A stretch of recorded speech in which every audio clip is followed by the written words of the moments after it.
Et bonjour à tous les amis, c'est Aminataros, j'espère que vous allez bien car aujourd'hui je vais vous présenter 10 anecdotes que vous ignorez sur Hunter x Hunter volume 3, c'est parti. Je parie que la majorité d'entre vous ne le saviez pas, mais en 1998, l'épisode pilote original d'Hunter x Hunter a été publié lors du Jump Super Anime Tour. Plus tard, il était disponible à la vente en VHS par l'intermédiaire d'un mail venant du Weekly Shonen Jump. Contrairement à l'anime de 1999 qui a été produit par Nippon Animation, l'épisode pilote de 1998 a été créé par le studio Pierrot. Pour vous raconter un peu l'histoire, l'épisode se situe dans les 2 premiers chapitres du manga. Mais des libertés ont été prises et on peut voir certains trucs chelous comme des monstres amphibiens géants. Je vous ai mis le lien de l'épisode dans la description pour votre plus grand plaisir. Petite anecdote marrante, dans l'anime de 1999, Killua mate un film de boules dans un hôtel de Yorkshire City.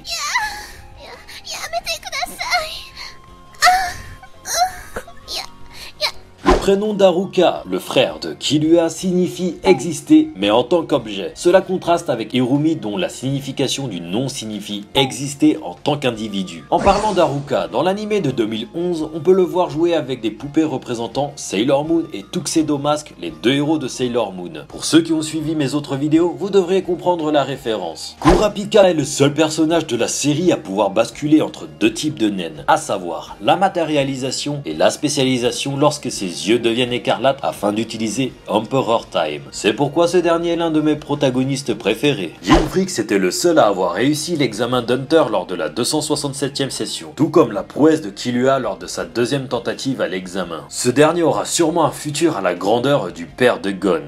L'association des Hunters existe depuis 300 ans au minimum. En effet, si on se base sur le fait que Killua avait participé à la session 288 et que chaque examen se déroule une fois par an, le calcul est très simple. Il n'y a plus qu'à prendre le nombre de sessions pour les transformer en années. De nombreux mystères tournent autour des origines de la création de l'association des Hunters. Je sais que vous, les amis, connaissiez déjà cette anecdote, mais le X d'Hunter x Hunter ne se prononce pas. Je ne veux plus le voir en commentaire sous peine de recevoir un coup de pec de Triceratops. Par contre, si vous aviez pris l'habitude de prononcer le X, ne vous inquiétez pas, cela fait quand même de vous un vrai fan de Hunter x Hunter. Gon est le personnage qui a eu le plus de fois le bras blessé. La première fois était son bras gauche qui a été pété lors de l'examen Hunter avec Hanzo lors de la 5e phase. La seconde fois était à la Tour Céleste. Cette fois-ci, c'était le bras droit qui en a été la victime à cause des toupies de Giro. On peut même se rappeler que Killua s'était posé sur le bras de Gon dans le plus grand des calmes. Ensuite, il s'était blessé le bras gauche à Yorkshire City dans la base de la Brigade Fantôme lors de plusieurs bras de fer contre Nobunaga. Dans l'arc de Grid Island, son avant-bras gauche a été complètement explosé par Little Flower de Gensru et son bras droit a été blessé par la même attaque. La 5e fois a été lorsque Pitou avait complètement coupé son bras droit. Enfin, cette fois-ci dans l'arc de l'élection, on peut voir le bras gauche totalement endommagé de Gon, même si je pense que tout son corps devait être dans cet état-là. Phaeton, le membre de la Brigade Fantôme connu pour son sadisme, est souvent aperçu dans les animés et les mangas à lire des livres de Trevor Brown.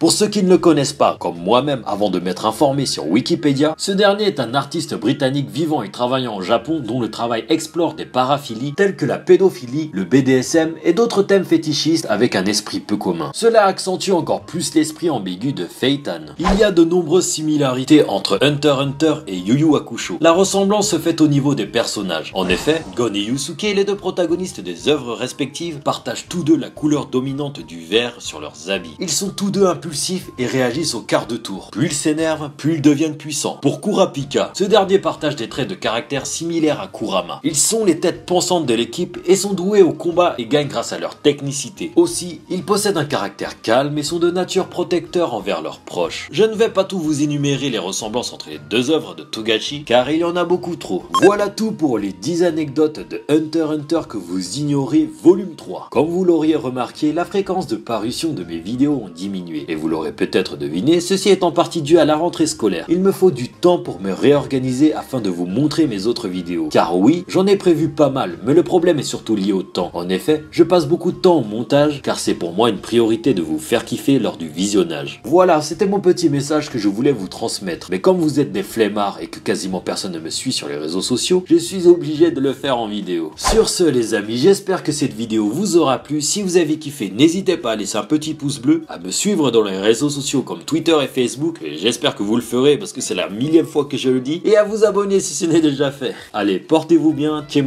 la bise.